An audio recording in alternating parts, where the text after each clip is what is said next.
everybody, and welcome back to another episode of Dance Talk Realness, a podcast where we discuss all nuances concerning education and dance, because the dance experience is an experience worth talking about. I'm your host, Truly B, and today I have a guest co-host, Miss Ariana. Y'all have met her briefly. And today we have the amazing Aliyah Caldwell. Woo! So, fangirl moment. I was talking to Ariana about this right before. Sis, site specific. So just know I'm about to be all about that in this here conversation. But before I do it, before I be all the way out there, like the last couple of guests, I've been like, oh my God, y'all are just like in the pocket that I love. Yes. Mm-hmm. So if you could just take a moment and introduce yourself to our audience, give them some of your background, your dance journey that has gotten you to where you are today. Cool. So, hey, everybody. My name is Aliyah Caldwell, born and raised in Baltimore City, Maryland. I'm a graduate of the Baltimore School of the Arts. From then on, I went to Towson University. Woo-hoo! Went to Towson University, got my BFA in dance, and then I also minored in business administration. From then on, I did a couple of small project dance companies here and there. And then all of a sudden I was in the cruise ship industry for about 3 or 4 years, doing Broadway musicals with Norwegian Cruise Line and then also Royal Caribbean Cruise Line. And then COVID, which I feel like has been every performer's and artist thing, like COVID hit and then now we're here. So for me, after COVID, well, still during COVID, been teaching at a bunch of different studios in Baltimore City and also in Baltimore County, guest choreographing for different companies as well, dance companies.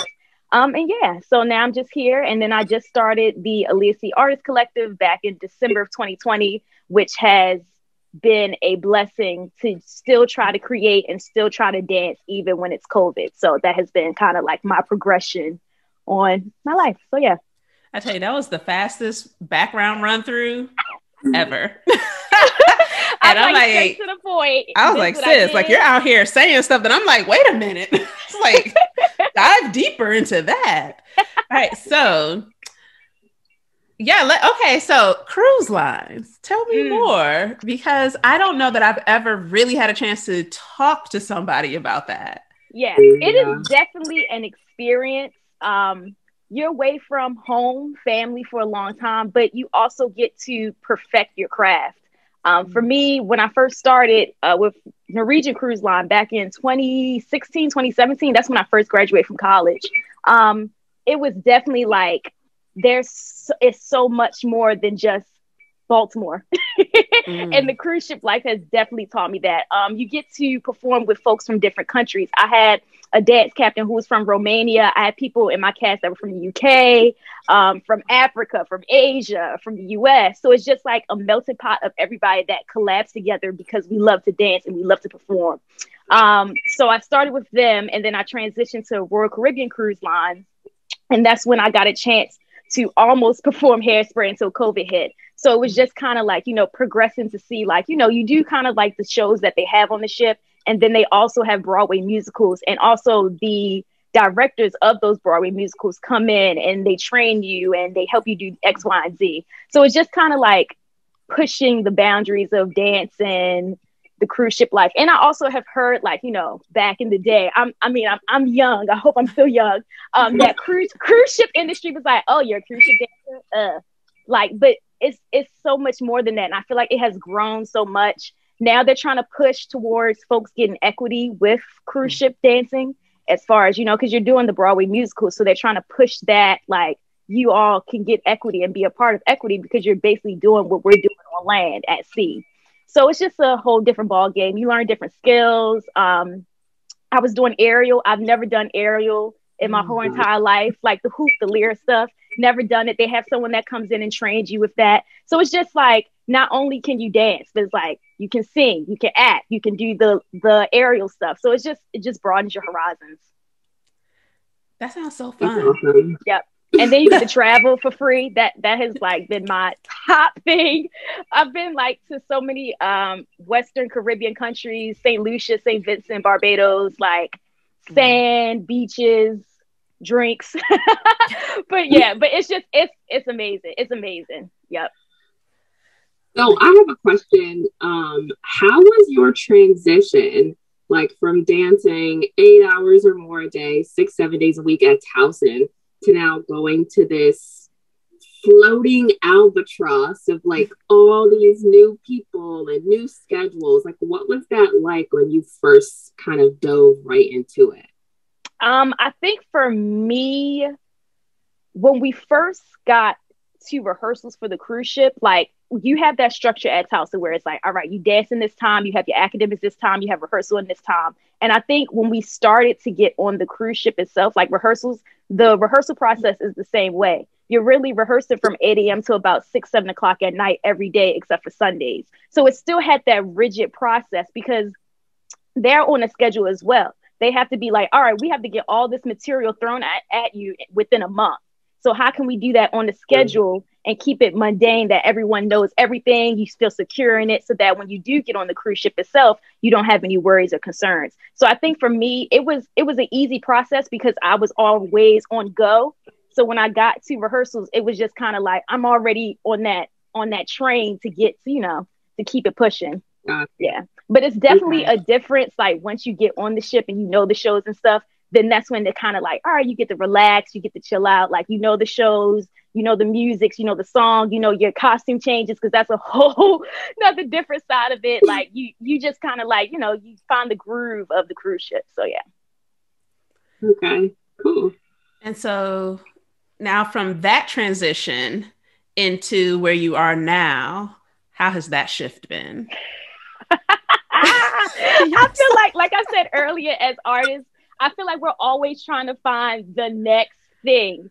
And especially with COVID has been like, all right, what the heck do I do now? Like, how can I push my mind, my body, my spirit to keep growing? And I think that's how the Aliyah Artist Collective started. Me and my assistant, artistic director, Dorian Carroll, I kind of brought the idea, like, we should just like dance outside for Christmas just because. And he's like, oh, that'd be fun. And so then we got to, we did it at Hunt Valley. They have this big Christmas tree in front of Hunt Valley at the time. And I was like, I think I want to start a dance company where people can just come in and just say, I want to dance again. I want to perform again. Like, let's just do something. And I think that the site-specific work kind of drove that because of COVID. Like, you can't dance inside. You can't really perform inside. So what things outside can dictate the movement or dictate the piece, dictate the theme? And so that's what me and him have been like challenging ourselves to continue with that. So yeah, it's been different because you're used to performing and now it's like, now I have to choreograph and perform. So yeah.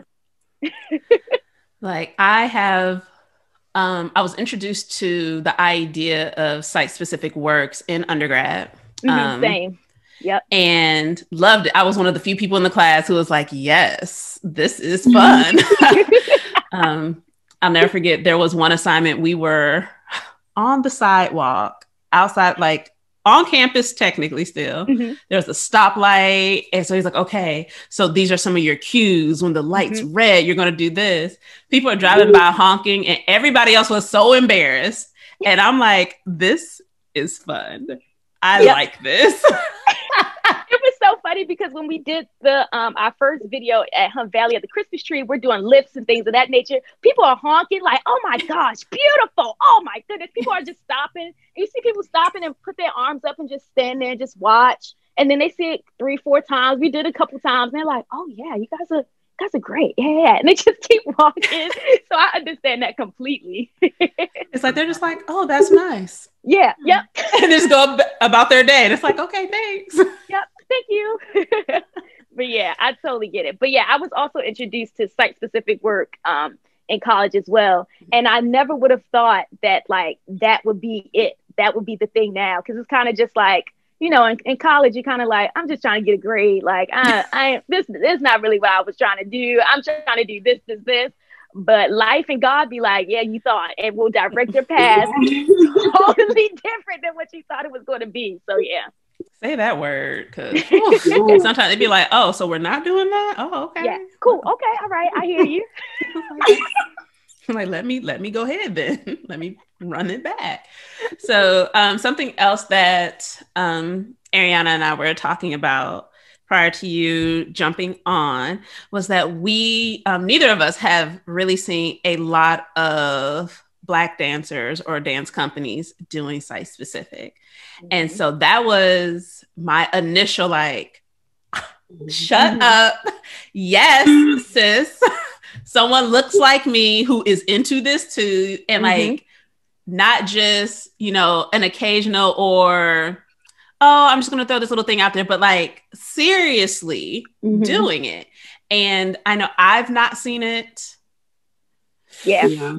For real. The closest I think was the video that Dance Theater of Harlem did. Yeah. For when they did it for Ellen or something. Yeah. Yeah. And I was like, also, yeah. And I feel like that could have been already done. Like, you know what I'm saying? Like it didn't have to be for COVID for us to shift to that realm. Like we could have been doing that more. But I will say, like, I watch people's dance companies because COVID, they're doing it outside. And I'm like, I've never even seen that sculpture. I've never seen that mural. Like even in Baltimore, like some of like the dance studios, they've been doing site specific work because of, you know, COVID and stuff and recording for their kids' shows and stuff.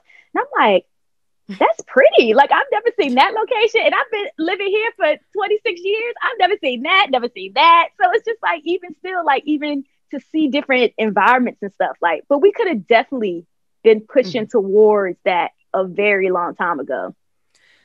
So what do you think it is a reason why that wasn't prior to this?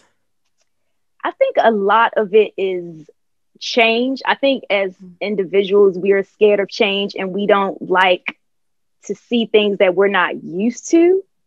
Also, like speaking on top of that is that we don't want to change, and we're so used to we go to the theater, we sit down, we get our booklet, we watch it on the stage, and that's it. And I think we're just so conditioned to that when dance can be bigger than just being in the theater. Like you're kind of pigeonholing yourself to just be there when there's so much more you could do. And even on top of that, even with the editing and things of that nature, being on film as far as recording and site specific work is different from being in the theater. The theater gives you just an area, while in the site specific work, you have the environment, you have the weather, you have it's cold outside, we're dancing outside in the cold. And like, you know, it's just different things that kind of have, when you watch it, you get different emotions out of it more than if you're sitting in the theater. Yeah. So. Yeah, agreed. I was going to say, like, kind of jumping back to the site-specific portion, I had a professor one time, I think sophomore year, tell me that if you are shy, embarrassed, or humiliated while you are dancing, you're in the wrong profession. Yep. So I think, like, you know, when he said it, we were like, oh my God, like, that's deep. So I think coming out of our comfort zone of the studio, like, into these public spaces, or these areas that may be deemed like sacred and off limits, really kind of pushes us like into a new realm, if you want to say. And then also being African-American and African-American women, our experiences and environments shape us. So why are we not including those things in our creativity and like artistic process more? So I am super excited. Like me and Truly were saying, super excited that you have really like dived into this head on, and I will make the trek to Baltimore and come dance with you if like we can keep it moving, because it's amazing. Yeah, I definitely believe that as well too. Like we have so many experiences that folks don't even know what we go through on a daily. Like we are women and we're Black. Like those are the two things that stop us. But then we're also the highest paid group in America. So it's also like we have so much accolades, but we still get like crapped on daily, but you don't know what we go through. And those are the things that I want to keep pushing. Like we have creativity, we're smart, we're this, we're that, and the third. And that's what I want us to keep pushing and driving towards too. So I totally understand. Yeah. Like we're multifaceted. Very. I was just listening to another podcast and this came up like along these lines. It's not dance related, but like that, I guess that archetype of the strong Black woman. And it's like, okay, yeah, but also, can we be vulnerable? Can I have emotions? Like, can I have these different sides that you allow others to have? Because I do have those things. Like it exists. And it was a good conversation. You got to be that strong Black woman all the time, 24/7. Like I can't be strong for that long. Oh Lord! Like I cannot. Thank you. I'm like, yo, I be tired. Like I need a break. Like, can I not be strong for a moment? Yep. Like, can something else happen without it being used against me? Like, yes, it's definitely the biggest thing is it gets used against us, and then. To me, I feel like that shifts into the angry Black woman. Yes. And now all of a sudden, like we're suffering with our creativity, like our mental to just be strong for our students, our colleagues, our families. So it's like, let us just be and do, you know? I've definitely been seeing and feeling a lot of that emotion lately. Yeah, I agree. And especially when we're looking at us as educators. Yeah. That it's like, okay. And I mean, I 100% have gone into the teaching environment sometimes like, okay, I have to hold it together because if I don't hold it together, then everything's hitting the fan. And I don't want that to happen to these kids. Yep. But I know I also learned how to, and I valued, and I think my students valued that sometimes I'll just be like, y'all, look, I'm not okay. Like I was like, and there are a few times, bless those babies, that we're all just sitting there crying. Like it is just a hot mess. And then it's like, okay, now what do we do? Okay, we had to get it out. And I know for me, because majority of my time teaching, I've taught Black and brown population. So I'm like, I think for them being able to see that side helps them to be like, oh, it's okay. Like I can still be strong, but still also need to cry. Like I can still be strong, but also need to ask somebody for help. And it's so hard to do it. When the majority of society is like, but nah, like you can't, or I have been the angry Black woman for so many times, always in the teaching realm, always. And I'd be like, well, I'll be angry then. And I was like, but because I'll always fight for my kids. Yep. And that's because we're passionate about it. That's like, we see so much potential in our students that it's like, no, I'm gonna fight for them 100%. And I don't care what you say about it. Like, and what?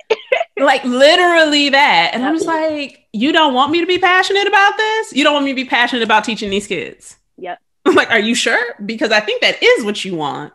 But you also want me to exist in this other box. And I'm like, okay, you're going to get one or the other from me.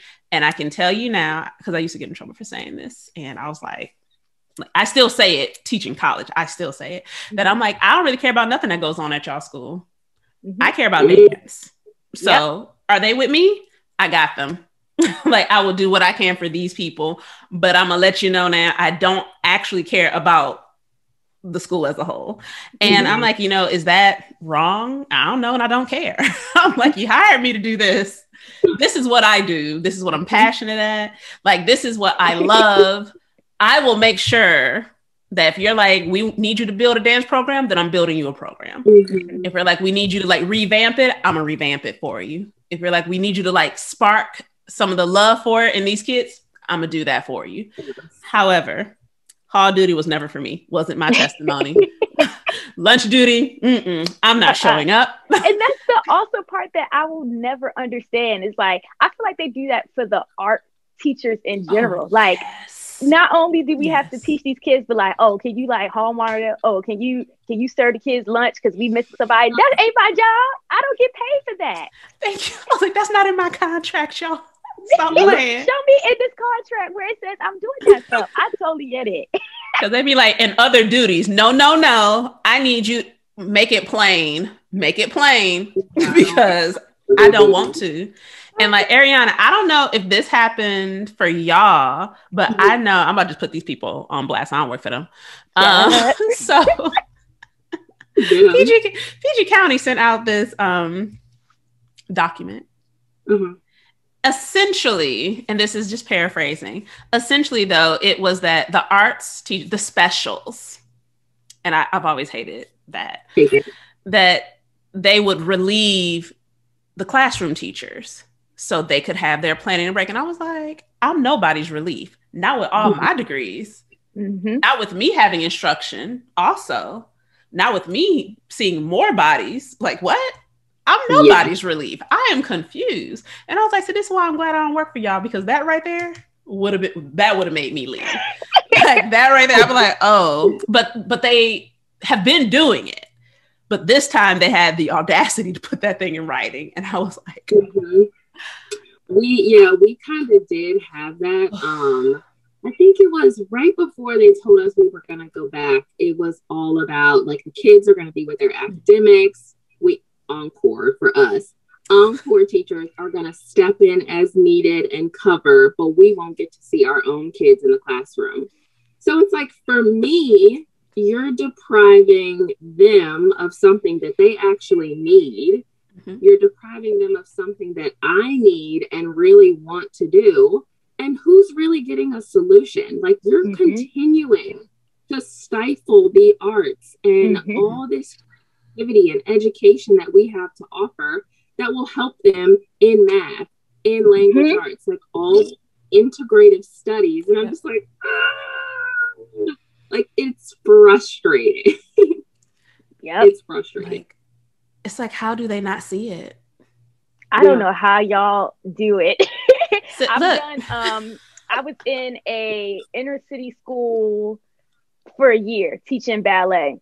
And just part-time, and even then was like, oh my gosh, like, why do I have to like literally like go like this to be like, I need this, I need that, like, and that was basically a arts integrated school at that. So it's like, y'all should just be funneling anything, like, yep, you need that, they need ballet shoes, they need bars, they need this, like, here you go your money, this, let me know what you need. Why is it always like a tug of war, like with the art?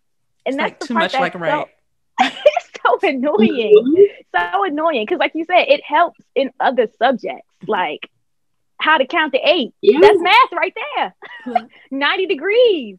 That's geometry. 45 degrees dégagé, geometry. Like it's basic stuff. And like, I want to know your take on this, but I'm big on promoting the arts, obviously, and education, but I cannot stand that, like, when programs say we're trying to promote other divisions and we're never included in that STEM or STEAM kind of aspect. Like, okay, science, technology, all that stuff is great, but what about us? Like, because we don't include us in that at an early foundational age, you're not going to get this right here in 10 more years. Like, there's not going to be another truly Ariana and Aliyah if you don't throw us in the mix. So, like, what's your take on advocating for more of that in, like, with public schools? And I don't know. 24/7. The arts. My senior year at Towson, they make us we go to Annapolis, and it's kind of arts advocacy day. And we all have to dress up, look nice. And we basically talk to delegates and officials in Maryland being like, support the arts. Like, so already at that age, you're already pushing it. And I think as far as us as artists, we are walking advocates of the arts regardless. I'll just be sitting down and just be talking to people like, oh yeah, I'm a dancer. And they're like, oh, okay. Like, what do you do? And I'm like, I teach and I want the arts to do X, Y, and Z. So it's like, even just talking to random people to be like, this is what I do. This is where I see the vision at. Let's keep it pushing. Let's keep it going. But it is definitely hard, especially when the teaching administration is just like, this is what it is. Boom. This is the curriculum. This is what it is. I ain't changing it, whatever.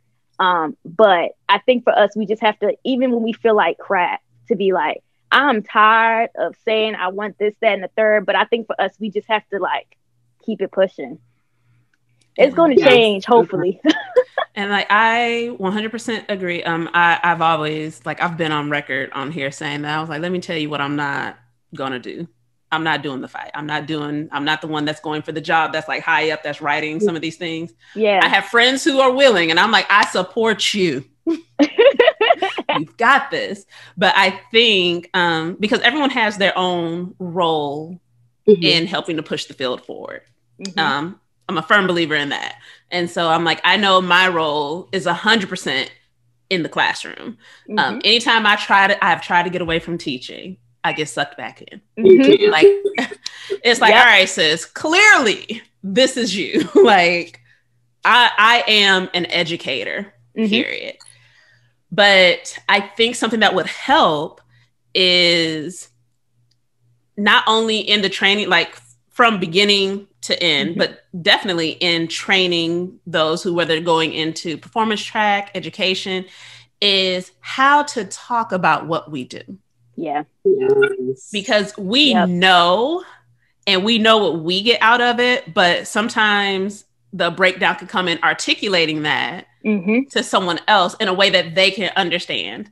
And I know Daryl and I have talked about it a lot, that, you know, people will come in and be like, oh, so you like really dance? And it's like, yeah. Yes, I paid for 4 years of school to dance. Yes. Thank you. I was like, yes. I was like, this is what I do. I've had because I'll never let it go. Had an administrator tell my dance majors that they weren't special. Like, he was saying it to all the arts majors, and I'm just like, is this not a magnet program? And like, I had never been so disrespectful in front of my students before, because I try to be professional, but I just in my seat, turned my whole back and was like, I'm checked out. I can't do it. And I was like, don't y'all move when they dismiss us. You stay right here, because I need to address this with you before you go out into the rest of your day. And I told them, I was like, don't ever let anyone tell you that you're not special for what you do, because everybody can't do what we do. I'm like, yes, everyone can sign up for a dance class, a music class, an art class. Yeah, sure. But for those of us who take it the step further, everybody can't. Yep. So I'm like, don't let anyone ever tell you that you're not. Yep. And so part of that is I had to find ways to articulate to the kids why it was so important, because they literally in a building, like you were saying, Aliyah, that this is an arts program. People come here specifically to major in one of the arts. And there were teachers who would tell the kids, well, you're not gonna be able to get a career in dance. And I'm like, I have one right now. They're in here with like 2 dance teachers this is literally, oh my God, this is our career. Like, we're doing the thing that they want to do. And this isn't even all of it. I feel like for people, they don't even understand so many things that dance can take you. Like, I feel like they're like, oh yeah, you're not about to be Missy Copeland, or you're not about to back up dance for Cardi B. But it's so much more than those two things. Like, there's so many dance companies in ballet, modern, jazz, tap, hip hop. You can go to LA, you can go to New York, you can go to Atlanta. Like, and even for dance, like, you can start off dancing, next thing you know, you in somebody's like TV show series just to dance and do X, Y, and Z. It's so many outlets. And I feel like the common person is just like, oh, I just see, you know, Chris Brown music video and call it a day. Like, you ain't gonna be dancing on that. Like, you know what I'm saying? Like, but it's so much more. And like, I had a friend who, she ended up going into sports therapy. Beautiful dancer. And she's like hired to like work with like professional like football teams. Like, she's out there, but she has an understanding of the body internally that someone else may not. And that's what she can add to it. And I'm just like, we do so much more than what they think we do. And I'm like, man, these kids need to be able to speak up and talk to that. But it also happens higher ed that, I don't know about y'all's programs, I wasn't taught that. It was literally, I'm just out in the classroom getting disrespected. And I was like, oh my God. Like, it had to, I remember doing, I want to say it was my senior year, because in student teaching, I was like, they really be out here thinking we're not teaching them anything. And I was a musician first. So I already knew the impact that the arts could have. Right. I'm like, I wouldn't have been in college if not for the arts. So I'm like, oh yeah, no. So did like 10 reasons why dance education is necessary. And I'm like, dude, I need to try to find that document and re-up it and just be giving that to folks. But like, hey, just a gentle reminder. I'm like, we do a lot. And there are so many different avenues you can take. It doesn't always have to be, I'm going to be on stage or I'm going to be at the studio or I'm going to be in education in the K-12 classroom. There's so many other avenues that are still connected that we touch on, that we can like help guide them into. And people just, it's like they don't want to see it. Like they just like, nope, you just dance. You just do this fun thing. I hated that. There's like, oh, that must be fun. Nigga, I'm teaching in the same school. What you talking about? I have these same population. It's hard. I'm still teaching content. Like, what are you talking about? I used to be ready. They were sick of me because I stayed ready. Because I'm like, I am in the same building. Yeah. It's still hard for me. Right. It's hard. I think that's important. And like you're saying, like we need to know all these routes. So like Aliyah, I saw you have a business admin like concentration or degree as well. I think that is awesome that like dancers can go for the business part just to prove like, hey, I'm not just trying to dance on stage. They go for the psychology part in like the therapy. Me, I did the African and African American studies route, so I can combine that with dance and do some type of college level course. But I think it's important that as freshmen dance majors, we have like a focus of what we're saying. Like there is more than just performing and teaching, and nothing should be talked down on. Yep. Our bodies are so different. Like the three of us have different bodies. I've got a different body than Susie and Sally from Boston, who trained with this person. And just opening up those pathways and not waiting until the last minute. I can't speak for Towson, but that's definitely what happened at Mason. Like I was telling Truly, the education program was kind of talked down upon as far as wanting to become a teacher, you know, within the public and private school system. And then once you finally reach that, you know, that position, you are disregarded by those directors and professors. Like I can't tell you the last time I spoke to a professor. And I personally, because I became an educator in the public school system. Whereas all the ones who joined professional dance companies and second companies, they get shout outs galore on the alumni page. Wow. And I just think it's so harmful, like to the mental and social aspect of us as humans. But yeah, I think for because you brought up Towson in general, when it first started, was a teaching school, like for all subjects when it first was created. So we have a section called K through 12 at Towson, which basically it just adds on an extra semester that you do these classes and then you do student teaching. Back in my day, I said, I just want to dance. Like that's all I wanted to do. I wasn't looking at teaching. Teaching was not on my radar. Like I just wanted to perform and keep it pushing. But for Towson, like I do know folks that did the K through 12 program, and then Towson is an advocate for that. Like they want you to do teaching. They want you to perform. They want you to do this. So like Towson, I will say I was blessed with to have professors and the dean of the department being like, no, whatever you do in dance, it's justifiable. And we will keep pushing you, keep promoting you, whatever you do. We had, her name is Jessica Pinkett. She dances with Alvin Ailey right now. And she went to Towson and she performed and then she would do things here and there. And now she's at Ailey. And then we have my friend Stephanie Crockett, who she performs and stuff as well. Yeah, I didn't know Stephanie. I love her. She is one of my mentees. Like I mentored her first year teaching. She's great. She is so fierce. But she dances and then she runs the middle school program at what's the name of the school? Why is it's blowing my mind? I can see it, Pikesville Middle School, and they promote her. So it's just like we had folks that not only were in the teaching realm, still performing. Miss Linda Denise Fisher Harrell, who used to dance with Ailey, was at there until she left to go to Hubbard Street.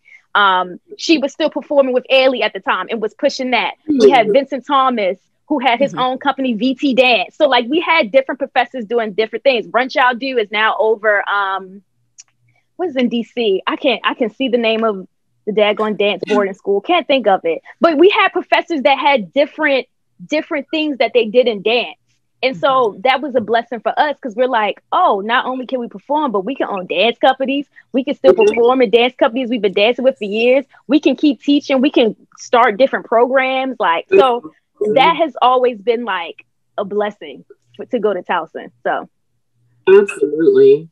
Like that is amazing because my experience is similar to Ariana's, that wasn't what was put out there.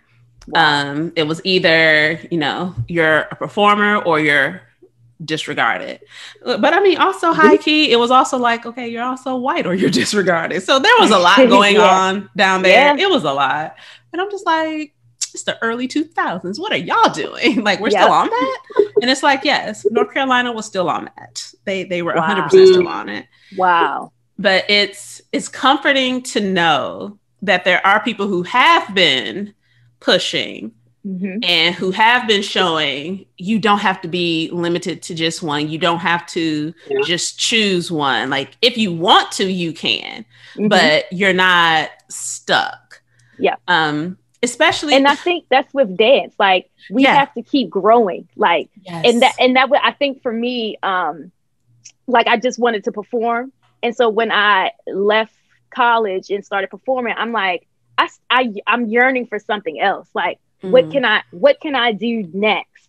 And so I started teaching at different studios and stuff. And I'm like, oh, this I kind of like this. This is actually kind of nice because you're not only like you're giving students what you have done, but you're also being like, the world is bigger than being in the city 4x4 square that we're standing on right now. I have been X, Y, Z around the daggone world. And it's people doing this. And you're just trying to just give that information to them. So. Yes, that is by far one of the best things about teaching that. I'm just like, yeah, I've done this and I've done this. I know this person who's done this. These are some options you have. I'm like, but there's more options. I'm like, I'm just telling you what I've done and who I know personally. I was like, but I know these other things are also possible. And seeing them realize like, oh, like there's more beyond this studio. Like, oh, I can still have dance and it not be that I have to be on the stage. And I'm like, yes, 100%, because I have never been a fan of performing. Like I would do it. Like I'll do it now. And I'm just like, this ain't me. Like it is not my testimony. I love to choreograph and I love to teach. Me being on stage, I'm like, people are looking at me. And I was like that as a musician too, though, that they're like, okay, because perfect example, jazz band, usually you're going to have a solo. And I'm like, do I have to have a solo? Because I'm okay just sitting myself down and just playing my part. Right here. Like I will support the rest of you as you play your solos, but can I not? Because it's like, oh no, now you stand up and you have X amount of bars of solo. And I'm just like, everyone's looking at me. I'd rather not. So I've been like that my whole life. It is the weirdest thing because I've always been in arts that involve people looking at me. And I'm just like, why am I doing this? Like, and I love all of it, but it's still always very weird. So I love being able to tell my students, I'm like, no. You don't even have to try to be the next Misty. You don't even have to be honest. I'm like, you got a lot of options out there of who you could be the next of. I was like, or you can make your own path. I was like, that is a thing. So it's just like, I told one of my students the other day, and I was like, what do you see yourself like doing, like as far as dancing? And they was like, I want to do this. And I'm like, okay, cool. Like those are people that are already doing it. I love that. But what makes you different than 1, 2, and 3 person? And then they just kind of stood there and sat and looked at me. And I said, give me an answer next week. It doesn't have to be today. So I'm ready to see what her answer is going to be. But it's always been like, all right, like, you know, you have idols that you're like, I love this person. I love the way he dances. I love the way she dances. I love how she talks to person. I love how this. But it's like, okay, cool. Those are other people. But what about you? Like, what do you like? What do you like to do? What is your passion? What drives you? And I think getting those out to younger people, as far as like, oh, like I ain't even think about that. Because they just kind of like, you know, we're teaching technique, we're teaching this, that, and the third, but then it's also being along the lines of, all right, what is different about you? What can you bring to the table? What can you create? What can you make up on your own, kind of thing? Mm-hmm. And teaching them how to think like that early. Oh my gosh, so beneficial. Because full roll before I had to. Yeah. Even still, I'm kind of like, all right, what makes me different? What can I do different? Like that part. Yep. So I totally understand it. I also started doing a thing with my students, and all the dance studios I teach at has been like an accountability thing, where it's like, all right, like the beginning of this semester that we started, I'm like, all right, let's write down our goals, what we want to do and what we want to accomplish by June. So we all wrote it down. I wrote it on my phone, everybody's notes, everybody's goals and stuff. So then we get to like, you know, I think it was last week, and I'm like, all right, such and such, you said your goals was this, and this. Have you started doing that? Like, you know, gathering? Oh, Miss Aliyah, right. Oh, yeah. It's like, no, I'm keeping you accountable. On my phone, it says you wanted to do this, and this for until June. Are you meeting your goals? Oh, yeah, no, I'm really not, Miss Aliyah. Yeah. But it's just like keeping them like thinking like, oh, yeah, I did say that. I did commit to that. I did write that down. I said I was going to do this. So like keeping me on track is like what I'm trying to, you know, give to the kids. But it has definitely trying to get them to think as they dance and think about other things as they dance. Like, it's not just about, yes, it is about pointing feet and keep your knees straight. Yes. But also being like, oh, this means something. This is not just, I'm just dancing. Yes. Like, and that, because hilariously, I'm in a class where my coach for that class 100% will check us like that. She's like, so have you been taking these steps? Have you? And I'll be like, I ain't do none of it. I'm like, I know what I said I was gonna do. I ain't do it. You don't have to remind me. Exactly. It's like, don't put me out there like that. Don't do that. Don't do it. But it definitely helps keep me on track, because if nothing else, that I know she will at random ask that question. And then at some point, gradually, it has started to become, okay, internal dialogue. You did say you wanted this. All right, so what do you need to do? Okay, did you have a set date? If it has a set date, then we need steps. If it's just a vague, out there, big dream, put a date on that. I love that. And then if we don't hit it, then we readjust. But it won't be for lack of attempting to. And yeah, oh child, because that reality check is real. That's great. Yeah, that reality check is real. It has been very much that with the podcast. That I was like, well, I said, because it was funny because she brought it up.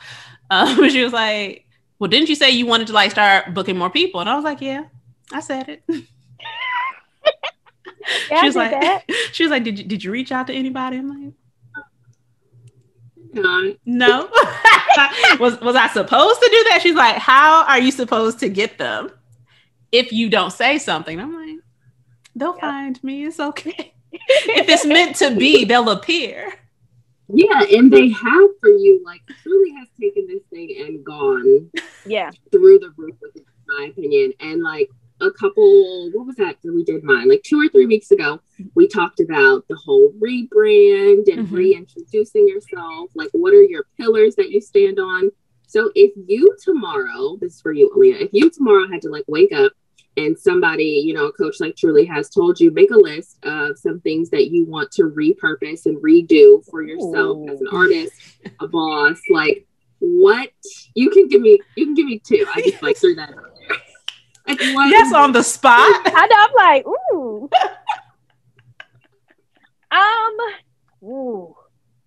I think this is a random one. I wish when I was younger that I wasn't scared to step out of my comfort zone. I was trained in ballet and modern, and that was the only two things I did. So when it came to other styles like tap, hip hop, jazz, I was like, yeah, I'm not doing that. And my parents would try to drag me to do things, and I'm like, yeah, I'm not doing that. And looking back on it, I'm like, why was I so scared to do that? Like, and I feel like now I'm backtracking. Like, I want to learn those styles just to say, like, something else and like to broaden your mind. So that's one thing I wish I would have done. Another one. And that one was off the top. I didn't write that question down. She coming out here with the hard hitting questions. Right. I'm like, oh my gosh. I feel like we always regret something that we didn't get a chance to do. I wish that in college I would have more so, I guess that's along the same lines of like not trying to do other dance styles. Like in college, like I wish again that I didn't we in Towson, we kind of focused on ballet and modern, and that was kind of the thing. And then we'll have guest choreographers come in and teach different styles and things. We really didn't have anybody else teaching a different specific style. But I think as far as without the dance portion, like I've realized that not only do you have to perform, but there's so many other elements involved, like, public speaking and branding yourself and social media and recording videos. And so I wish I had more knowledge of how to do those things. And I had access to that at Towson. Like I could have just asked like an EMF major being like, how you do this? Or asking somebody in my business classes like, oh, this is what I'm trying to do. Or ask a professor like, this is where I see my goals of doing X, Y, Z. But I think me hindering myself I think that's the main thing with all of this. It's like, I'm hindering and being like, yeah, no, I'm not doing that. Like, no, I'm not doing that. And then it's so crazy because I teach my kids to be like, no, do whatever. And I think it's because I was not courageous enough to do it my daggone self. Like, I was just like, no. And I'm trying to push my kids to do the opposite of what I was doing. So I think now it's kind of like, I'm still young. So I'm still trying to be like, no, Aliyah, don't be lazy. Don't be sitting here in the bed. Get up, do X, Y, Z. Like, keep pushing yourself, keep trying to do it. So you don't have to live with regret. Yes. Yep. Love that. Yes. Like 100% that teaching my students, don't repeat my mistakes. Yes. I already did them for you. Go ahead. Don't do this. I have to do them. Please don't. Lord, please. Yes. It's like, do not do this. Like, this is not going to pan out the way you think it will. Take advantage of everything you can. Yeah. It's so many things I've done. And I was like, did that really even make sense, Aliyah? Like, did that really enhance your career by any means? No. Why? Yeah, 100%. And tagging on to that, so with branding, what things have you learned about how to brand yourself, especially because in my head, and like, I know that you told me this earlier also, but I felt like your company had started while ago, and you're like, but no, December last year. It's like 2020. Oh, I actually, like, first off, I feel like I've been on this whole thing of like watching, like, Instagram does these like algorithms and you did, but I really don't believe in them, that crap. Like, when you put stuff out there, people are going to look at it regardless. People are going to go on that page and say, all right, let me look and see what she's doing. I really don't know how the heck it started going off like that, because when I started, it was kind of just, like I said, it was just like a video that me and my friend did, and we were just like, like, we just want to dance and perform again because COVID kind of restricted that. But I think for me, And that's a part of being the courageous. Like when I'm being courageous, I'm on the Instagram page and I just start following dance studios, dance companies, dancers. And I'm just like, I'm just going to follow all these people. And those folks start, you know, liking your stuff. They follow you back. And then it's like, okay, they're looking at the videos. And it's like, okay, like they're looking at this, they're looking at that. And not being afraid to be like, send them a DM like, hey, my name is Aliyah and I'm starting this dance company. Yeah. Literally how I reached out to you. DM like, hey, thanks for the follow. I love what you're doing. Can I interview you, please? So I think I'm literally doing that. And I think transitioning from from Instagram followers that I already had on my own personal page and trying to shift them to that page as well. Facebook is also another thing that I finally put the dance company on Facebook.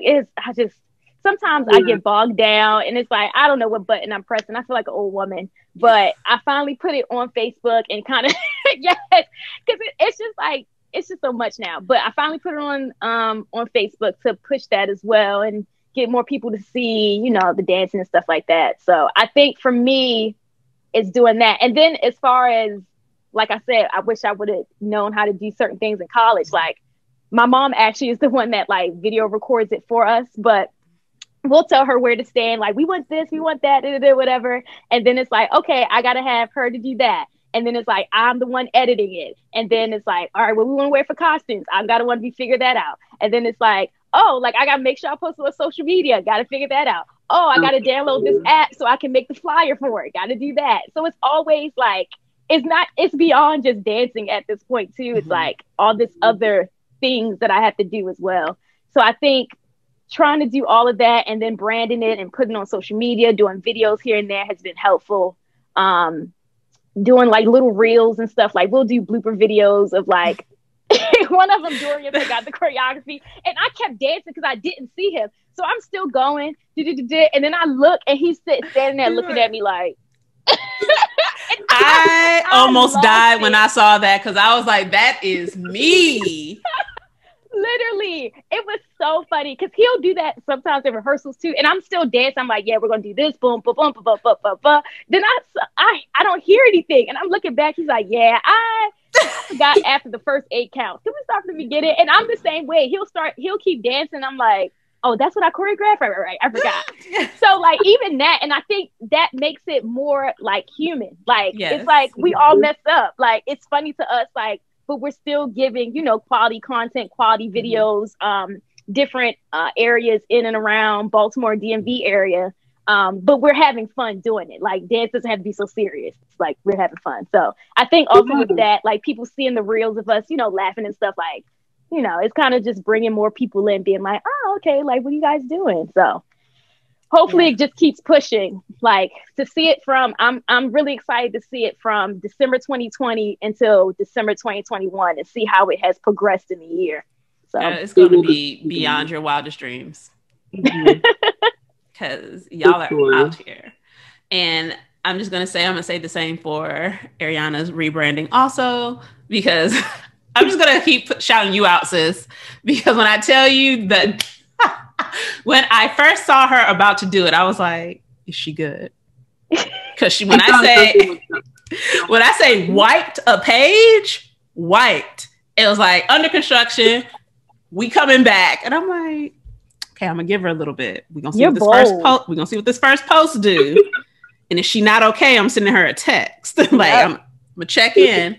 And then when I say hit the ground running, and I have loved it ever since. And something that you're both doing that I am learning to do, which I think ties back to that when we're asking the students like, okay, so yeah, you like love this person, like this person's a role model for you, but what about you is different?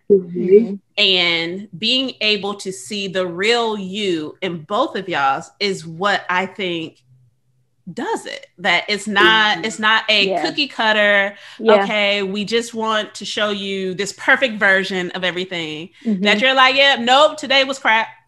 This happened. But there's also all these times where all these great things are happening and let us help you. Let us show you. And it's like, yeah, like you just said, like it makes you more human and it makes you more approachable. And that is a huge part of that spark that pulls people in. And I want to say I said this to my coach because she asked us the question. She's like, when you signed up, did you sign up because of the content or because of me? And I was like, you ain't even gotta ask me. I was like, I signed up because it was you. I was like, literally, because, and not even just because I know her, but because of who she is, how she says things, how she carries herself, how she approaches delivering the information. Because there's 1,000,001 business coaches out there. There's 1,000,001 that are doing it specifically for dancers. But how she approaches it, I was like, yes. And that makes her different. That makes it like, it's something like some little salt that's in her that's like, oh yeah, I'm yep, 1,000%. Yes, and I see that on both of your pages. Definitely. Like as I go through and I'm just like, yeah, it's because again, so many people are posting videos and reels and all this stuff, but not everyone's pulls my attention. Yeah. And I'm like, you know, to be fair, this, I don't think it's shady. I don't think so. I'd be shady though. But there are people who like, I know, like I have known them for years and they do great work, but am I really going to like watch one of their full videos on their page? No. Yeah. And am I going to go from that video, be like, oh, well, let me just go to your page and see what else you've been posting. Like, let me make sure I'm caught up. Yeah. No. Love them dearly. We'll still check on them and ask them how they are. But I'm just like, like, I know you're doing good. If I remember to like it, I'll like it. Yeah. But I'm just being honest. But then others, it's like, I see it and I'm like, oh my God, yes. What else you been doing? Let me make sure I'm caught up. Okay, I'm caught up. All right. And it's so funny too, because on even though social media kind of just gives you like a blank, like, this is me, you can still see the passion and stuff when people are performing or dancing. Even when people post singing videos, I'm like, oh my gosh. And then I'm stuck on the girl page and I'm just swiping through all her singing videos and I'm just liking everyone. So you can just even see like what they're giving. Even through a screen, like, and I think that makes it different where it's like this person is giving their authentic self on a platform where people can judge you 1,000%, drag you up and down in the comments quick, but they're still giving who they really are and their true self to you. And I think for me, that is why I like videos and I like different pictures, like different dancers, because it's like they're just being themselves. And that's what draws all of us into wanting to like, oh, I like that person. Like. Yeah. Yes. Yeah. Like 100%. And it just, everyone's not going to like you. I hate that. I know, and I've always known that. Like, grew up knowing that. Yeah. Social media like exacerbates that situation. But that was another thing that she said. She was like, well, do you want everybody following you? Or do you want the people who are really into what you're doing and really love it and really engage with you? Do you want them? And I'm like, well, obviously I want the second option. She's like, okay, so then why are you worried about who doesn't like it? Oh. And I think that is another thing with social media. It's like how many likes you get, how many people comment, how many people that. Sometimes I'll get like 5 likes on a picture, and I'm like, okay, whatever. I'm still gonna create this daggone content, like whether you like it or not. Like it has nothing to do with how many likes and things of that nature. Even though I feel like as social media, that is what runs it, and that's why people are like, oh, it's like 100,000 likes, let me watch it. But it'll get there. Like I'm not trying to get it there to begin with in general. I'm just trying to create stuff that makes me happy, which makes the company happy, which, you know, makes dancers be like, oh, like she's doing work, like I want to create X, Y, and Z. Like it's beyond just the likes for me. But quality over quantity. Definitely. Sure. Yep. It's like, I love it. I think that is our perfect wrap point, because at the end of the day, it comes down to you are putting out there exactly what it is that you're passionate about, and the people who are supposed to be in your camp and follow will do so. And then everybody else can just kick rocks, and it's fine. Yep. Thank you for joining us again. This was awesome. Y'all. Yay. So before I let you go, because sometimes I forget, but I've been working on getting better at it. If you can drop all of your social media for people to follow you at. Yay. Let me go down the list. For the, it's like I have 1,000 of them. For the dance company, it's going to be on Instagram and also Facebook. Aliyah C Artist Collective, Aliyah ALIYAH, the letter C, and then Artist Collective. That's on Instagram, and that's on Facebook as well. Let me go down my list. Anything as far as teaching for me wise, performing for me wise, if you go to AliyahYCaldwell.com, everything is on the website. Teaching, dance reels, resumes, Aliyah C Artist Collective tabs, everything, latest updates on that page. I also go by hashtag the Dancing Zeta, blue heart emoji. When I became a Zeta, that was like, everyone knows her by that. So if you just do hashtag the Dancing Zeta on any social media, you'll probably find me on there. Like, awesome. All right. And thank you all for joining us here yet again at Dance Talk Realness. If you have any questions, comments, suggestions, feel free to drop us a line. Follow us where you follow us, because y'all know the struggle is real if you've been here for a while. I'm working on it. We'll get it together. If you have any questions for our guests, please also send those, and we'll make sure that we reach back out so she can respond to them. We look forward to bringing you some fresh new content next week. We'll see you then. Bye.